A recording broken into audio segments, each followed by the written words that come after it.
চেয়েছিলেন এবারও কি সেটা করবেন কিনা? আপনার কিন্তু তিনটা সন্তান আছে। আমার তিনটা সন্তানের মুখে থেকে থাকে আর নষ্ট মেয়ের জন্য মরবেন কেন? আপনি তো মরতে চেয়েছিলেন, তাহলে মনে করেন যে মরাটা সার্থক হইতো। এর দুনিয়া তো আমি মরি, মানুষ আর দুটো পেটা করবি আমারে গালি দিবে। তোর মতো মেয়ে একটা খারাপ মেয়ে দুই তিন নিজেকে জীবন নষ্ট করে তুই পুরুষ মেয়েকে আমাকে আর কাপুরুষ বলে মনে দাবি করবি। আপনার সন্তানকে বেশি ভালোবাসেন না রিয়ামণিকে বেশি ভালোবাসতেন? আমি আর সন্তান আগে, তারপরে আমার মনে করেন রিয়ামণি। কিন্তু আপনার সন্তানকে রেখে ওটা আমি আবেগে একটা ভুল করে ভালোবাসি। এখনো কিন্তু আপনি বলছেন আমার রিয়ামণি। ঠিক আছে, তাহলে ভুল করে বলেছে ওটা। আচ্ছা আপনার ভাই শেষ হয়েছে আবার ভাই করেন। আরে ভাই আপনি 10 মিনিট আমার সাথে করে আলম ভাই আমার শেষ প্রক্রিয়ার জেরে আপনি আইনি কোনো সহায়তা নেবেন কি? না জামিন করে দাও। মামলাটা করেন যাতে মামলাটা চলবে, তাতে দাবি না আছে। এরপরে কে মামলা করেছে? আমি যখন কোর্টে এসে মামলা করছি, মামলাটা এখন রানিং আমার। আচ্ছা জানি না দাদা আপনি নিজেকে প্রতারিত মনে করছেন কিনা? আর দ্বিতীয়ত ম্যাক্স ছবির সাথে যদি এরকম ঘটনা চলে, সে যদি বিয়ে করে ম্যাক্স ছবির সাথে রিয়ামণির সংসার টিকবে নাকি সে আবার অন্য সম্পর্কেও যেতে পারে? আপনার কি মনে হয়? না, এটা তাদের ব্যক্তিগত ব্যাপার। সংসার কি টিকবে কি টিকবে না সে তাদের যে ধরনের লোক আপনার না, আমি এই বিষয়টা কথা বলতে পারি না। আপনি কি নিজেকে প্রতারিত মনে করছেন কিনা? আপনার মনে করলে এটা কথা মনে করতে পারবেন। না আপনার বিষয় তো আপনার ঘটনা আপনার। আপনি কি মনে করেন আপনি ঘটনার শিকার? অবশ্যই কথা নয় শিকার আমি। তা না হলে মনে করি বারবার সে আমার সাথে মনে করেন এরকম করে বিজ্ঞান। কার কাছ থেকে ম্যাক্সবি না রিয়ামণি? রিয়ামণি ম্যাক্স হবে। শুনেন, একটা মেয়ে যতক্ষণ একটা ছেলে ছাই না দিবে, একটা ছেলে সহজে একটা মেয়ে আসতে পারে।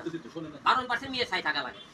অনেকে বলছেন যে আলম ভাই ইতির সাথে একটাই প্রশ্ন বল বাইরে বিয়ে হতে পারে সামনে, এটা কি আলম ভাই একটা প্রশ্ন, সেটা হচ্ছে কি আপনি যেভাবে যে আগের বার রিয়ামণিকে ধরেছিলেন, আমরা দেখেছিলাম যে ম্যাক্সবিকে গাড়িতে উঠানোর পরে রিয়ামণি দৌড়াই যায় তাকে বুকে জড়াই ধরছে। তারপরে বুঝলেন তার ম্যাক্সকে তখন ধরে যখন যদি কোর্ট দেয়, যখন জনগণ গণ ধুলাই দেয়, দুটোর বাড়ি মারে, তখন রিয়ামণিকে দৌড়ে তাকে আমেরিকা বুকে টেনে নিয়েছিল। তখনই বুঝলা উচিত তাকে সে কতটা ভালোবাসে। কিন্তু তাহলে আপনি কেন বুঝেন না যে এই ছেলেকে জড়াই ধরছে দুই দিন পর? ভুল করেছে, এটা এই দুটো জিনিসের সাথে আমি ক্ষমা চাইলাম। আমি যেগুলো ভুল করেছি আপনার ক্ষমার দৃষ্টিতে দেখতে হবে। আমার ভুল হয়েছে, ক্ষমা করে দেন বলুন। আমার ভুল আছে, ক্ষমা করে দিন।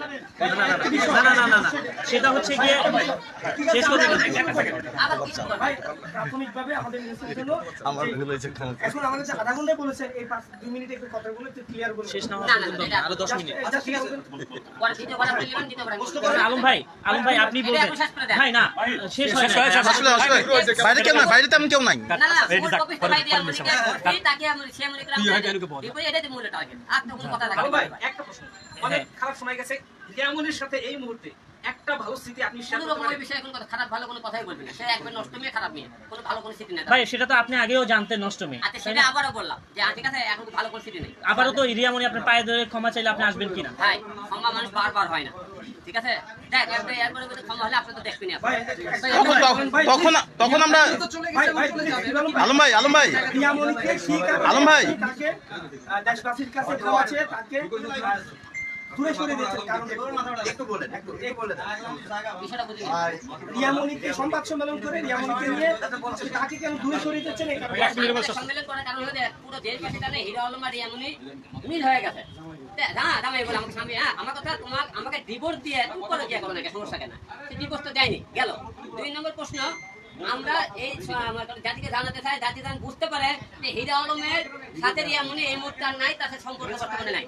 তাই সে বর্তমানে ম্যাক্স ছবির কাছে আছে, এটা আপনাদের কাছে ক্লিয়ার করার জন্য। এবং সে কালকে কক্সবাজার হোটেলে ধরা পড়েছে, সেটাও আপনার ভিডিও করে সকালে দেখেছে। সে আমার সাথে আর বর্তমানে নেই। সে বলে সে নাকি শুটিং এ গেছে। আমি শুটিং এ গেলাম, আমি জানলাম না তুমি ওকে নিয়ে শুটিং এ গেলা। এটা কোন শুটিং? হোটেলে গেল তোমরা? আচ্ছা লাস্ট কোশ্চেন কি আরো 20 মিনিট করে সমস্যা নাই। রিয়ামণি গাড়ি নিয়ে আপনাকে নিতে আনতে স্টুডিও গিয়েছিল। সেখানে মানুষ দেশবাসী মনে করেছে আপনারা রোমিও জুলিয়েটের মতো এই বিষয়ে একটু আসলে ও আমাকে ভালোবাসে কত আমি বুঝছেন, সেটা তো আপনারা তারপরে বুঝছেন যে ওইটাতে ওদের ভালোবাসাতে এই যে মামলাটা তুলে দেওয়ার জন্য ভালোবাসা, এটা আমি বুঝতে পারিনি। তারপরে মামলাটা করা ছিল কারণ সে আমাকে ভালোবাসলে সে মনে দেখতো কেসা ঘুরে ফিরে ওই ছেলের কাছে কেন যাবে, তার মানে সে আমাকে ভালোবাসে না। এটা পরে এটা তো ক্লিয়ার আপনারা বুঝতে পারছেন। আচ্ছা আলম ভাই, আমার একটি প্রশ্ন ছিল, রিয়ামণির বিরুদ্ধে আপনি মামলা করেছেন, হ্যাঁ, তো মামলা এখন চলমান আছে। মামলার আপনার তো অবশ্যই একটা দাবি আছে, মামলা করেছেন, তো আপনি কি শাস্তি দাবি করছেন কিনা? মামলাতে তারা পরকিয়া করছে, পরকিয়া মনে করে যে আমি ধরেছিলাম, এটাতে আমি সত্যি কথা বলেছি। দেশবাসী আবার প্রমাণ করে দেবো যে আমি সত্যি বলছে তারা পরকিয়া করছে, তারা মনে করে এটা সম্পূর্ণ সত্যি ঘটনা।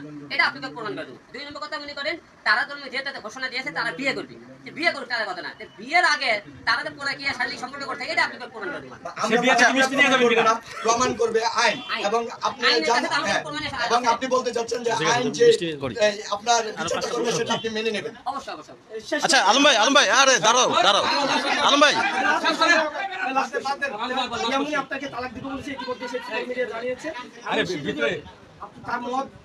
তার মত যদি পাল্টায় তাকে যদি এই তালাক না প্রশ্নের দিয়ে উত্তর দিতে ভাই। আচ্ছা আলম ভাই শেষ প্রশ্ন, যদি রিয়ামনি আর ম্যাক্স ছবি যদি বিয়ে করে আপনি মিষ্টি নিয়ে যাবেন কিনা? এটা প্রশ্নের উত্তর নাই, এটা তার লাস্ট কোশ্চেন, মিথিলা এতদিন আপনার মনে জায়গা পায় না, এখন যেহেতু রিয়ামনি নাই, এখন কি জায়গা পাবে কি? ভাই এই সমস্ত বিষয়ে কথা বলতে চাইতেছি না একটা পুরুষের জীবনে মেয়ে মানুষ প্রয়োজন। আলম এই ভাই বিষয়ে কোনো কথা বলতে চাইতেছি আলম ভাই মিথিলা আপনার জন্য ওয়েট করতেছে আমি এই এবং বিষয়ে কোনো কথা ভাই আমরা জানি যে হিরো আলম একজন প্লে বয়, আমি সে তার জন্য কথা বলতে চাই না, আপনি যেমন আলম ভাই বাচ্চা ভাই